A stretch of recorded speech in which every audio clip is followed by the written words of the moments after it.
स्वागत है आपका KDS PCS एकेडमी में। आज हम लोग वीडियो बना रहे हैं झारखंड के इतिहास से जुड़े ऐतिहासिक स्रोत से। झारखंड का इतिहास हमें कहाँ से जानकारी प्राप्त होती है, उसके क्या क्या स्रोत हैं, इन सब को लेकर के ये वीडियो बनाई जा रही है, जो कि आगामी JPSC, JTET, JSSC एग्ज़ामों के लिए बहुत ही इम्पॉर्टेंट।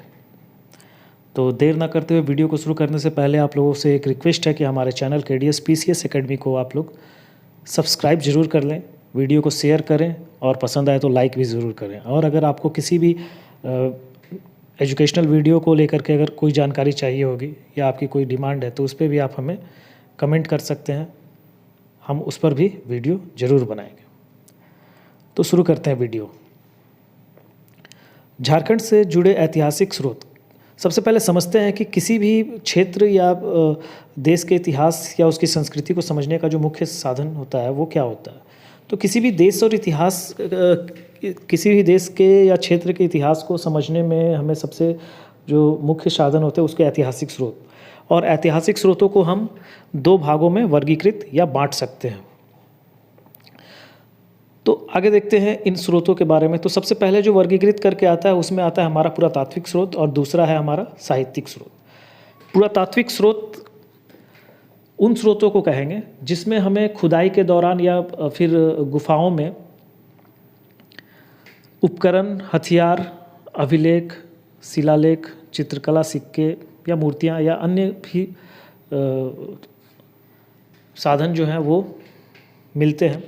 अमूमन बहुत बार ऐसा देखने को मिला है कि लोग खेती करते हैं या कुछ करते हैं और ज़मीन के नीचे उन्हें कुछ ना कुछ पुरातात्विक स्रोत जो है या औजार के रूप में या कुछ भी वो मिल जाता है। तो एक हो गया इतिहास के स्रोतों को जानने के लिए पुरातात्विक स्रोत। दूसरी बात करते हैं हम साहित्यिक स्रोत की।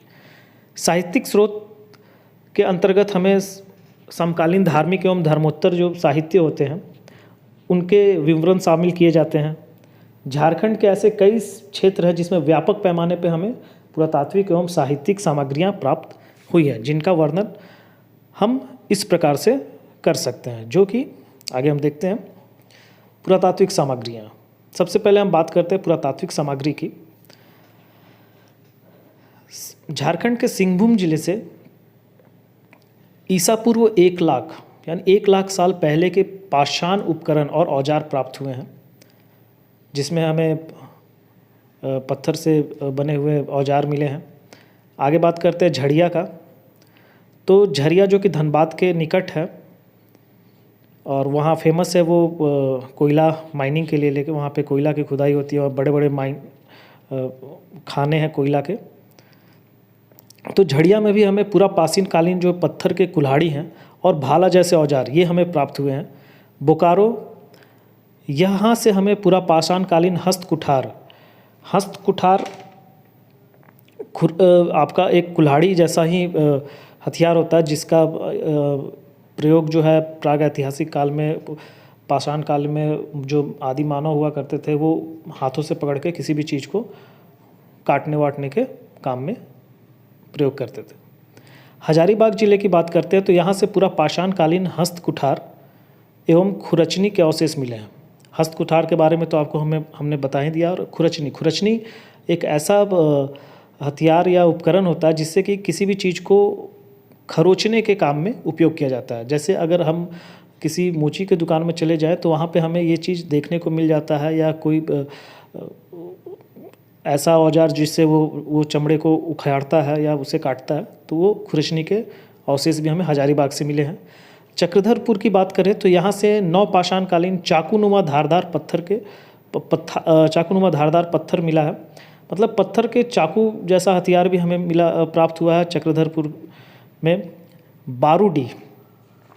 बारूडी की बात करें तो जो कि खूंटी में स्थित है, यहाँ से पॉलिशदार प्रस्तर की कुल्हाड़ी, कुदाल और छेनी जैसे हथियार या औजार हमें प्राप्त हुए हैं। बसिया की बात करें जो कि गुमला के एक स्थान का नाम है, यहाँ से तांबे की कुल्हाड़ी मिली है। और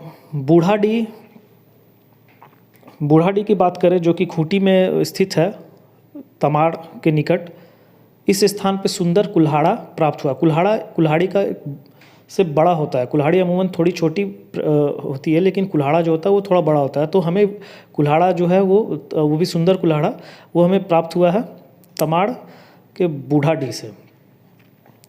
आगे हम बात करते हैं अभिलेख और शिलालेख की। तो अभिलेख या शिलालेख के बारे में पहले बात करने से पहले बता दूं, अभिलेख या शिलालेख जो होते हैं कि किसी भी पुस्तक के माध्यम से या कह ले तो शिलालेख को किसी भी पत्थरों पे लिखी हुई खुदाई करके उसे लिखी जाती है। तो अशोक का 13वां शिलालेख, इस शिलालेख में झारखंड को आठवीं क्षेत्र कहकर वर्णित किया गया। समुद्रगुप्त का प्रयाग प्रस्ती, इस अभिलेख में झारखंड का उल्लेख मुरंड देश के रूप में किया गया है। यहाँ हम बात कर रहे हैं कि शिलालेख या अभिलेख के द्वारा झारखंड को किस किस नाम से वर्णित किया गया है या उसे बताया गया है। किस अभिलेख या शिलालेख में हमें झारखंड का या झारखंड प्रदेश क्षेत्र के बारे में हमें जानकारी प्राप्त होती है। आगे देखते हैं हम महेंद्र पाल का इटखोरी शिलालेख। यह हजारीबाग में स्थित है और इस अभिलेख से हमें पाल वंश के प्रभाव को जानने में मदद मिलती है। ताम्रपत्र अभिलेख, यह 13वीं सदी का है तथा इसका संबंध उड़ीसा के शासकों से है। इसी शिलालेख में पहली बार छोटा नागपुर क्षेत्र के लिए झारखंड शब्द का प्रयोग किया गया था। तो अगर एक सवाल यहाँ पे बनता है कि झारखंड शब्द का प्रयोग सबसे पहले कहाँ किया गया था, तो ताम्रपत्र अभिलेख में छोटा नागपुर क्षेत्र के लिए झारखंड शब्द का प्रयोग किया गया था और इसका संबंध उड़ीसा के शासकों से है। आगे बात करते हैं हम कवि गंगाधर का प्रशस्त्र अभिलेख को लेकर के। यह धनबाद के गोविंदपुर में स्थित है तथा इस अभिलेख में धनबाद के मान राजवंश की चर्चा मिलती है। तो कवि गंगाधर का प्रशस्त्र अभिलेख में हमें धनबाद के मान राजवंशों की चर्चा मिलती है तथा ये कहाँ स्थित है, धनबाद के गोविंदपुर में।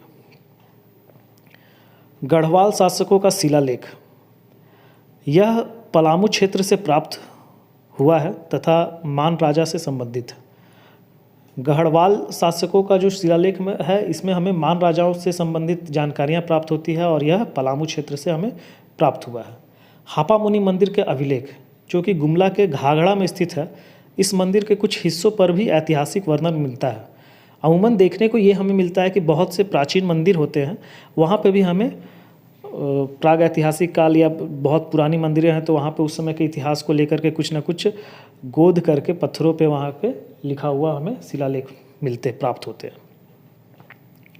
आगे बात करते हैं हम चित्रकला को लेकर के। चित्रकला के माध्यम से भी इतिहास के झारखंड के इतिहास के स्रोतों का पता चलता है। इसमें सबसे पहले आता है झारखंड के इसको गांव की बात करते हैं। इस गांव से हमें प्राग ऐतिहासिक काल की कई चित्र प्राप्त हुए हैं, जैसे कि आदिमानव का चित्र, भूल भुलैया जैसी आकृति इत्यादि।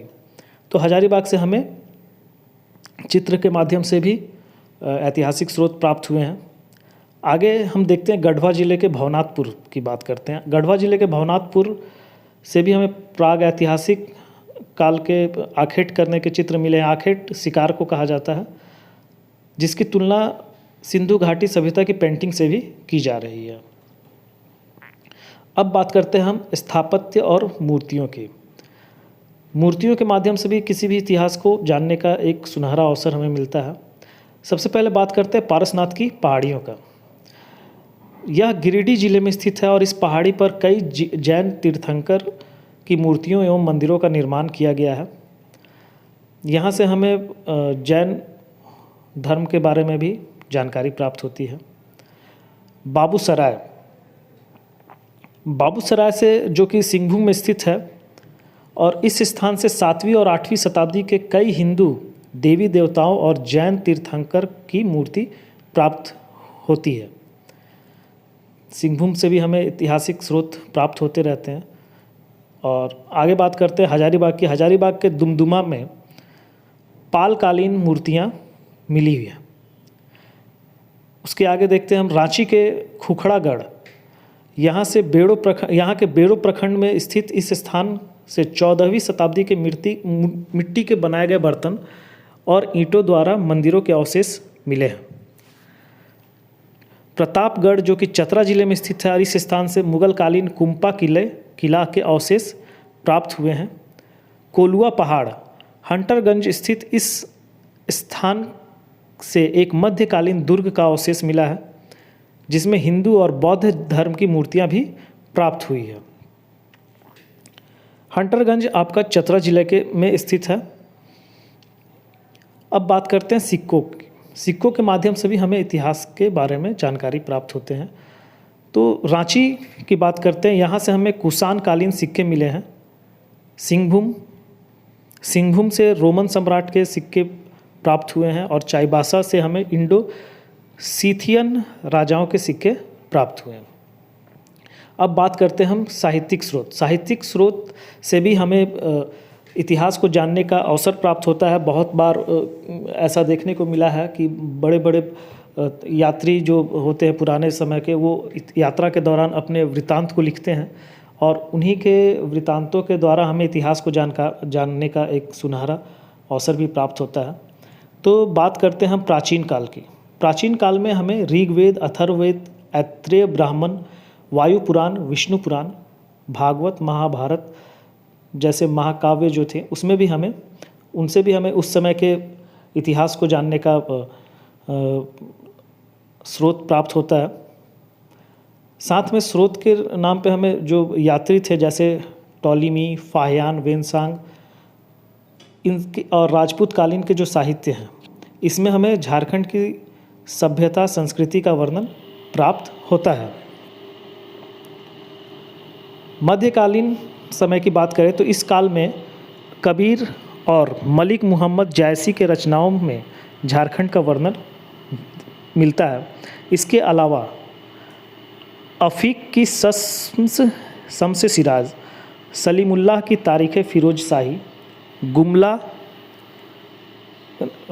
गुलाम हुसैन की तारीख़ बांग्ला, जहांगीर की आत्मकथा सियार उल मुख्तरीन, शाहबाज खां की तुजुके जहांगीरी, अब्दुल की माथिरुल उमरा एंड मिर्ज़ा नाथ की बहारिस्तान गौबा आदि रचनाएं झारखंड की सामाजिक सांस्कृतिक इतिहास का वर्णन देखने को मिलता है। आधुनिक काल में बात करें तो इस काल में W.W. हंटर, डाल्टन जैसे अधिकारियों के लेख, मिशनरी संस्थाएं, अभिलेखागार, विलियम इरविन व जॉन बैप्टिस्ट जैसे विदेशी यात्राओं के विवरण से इतिहास को जानने का स्रोत प्राप्त होता है। अब हम बात करते हैं किन जिलों से, किन स्थान से हमें झारखंड में अवशेष प्राप्त हुए हैं। बात करते हैं हजारीबाग जिले की।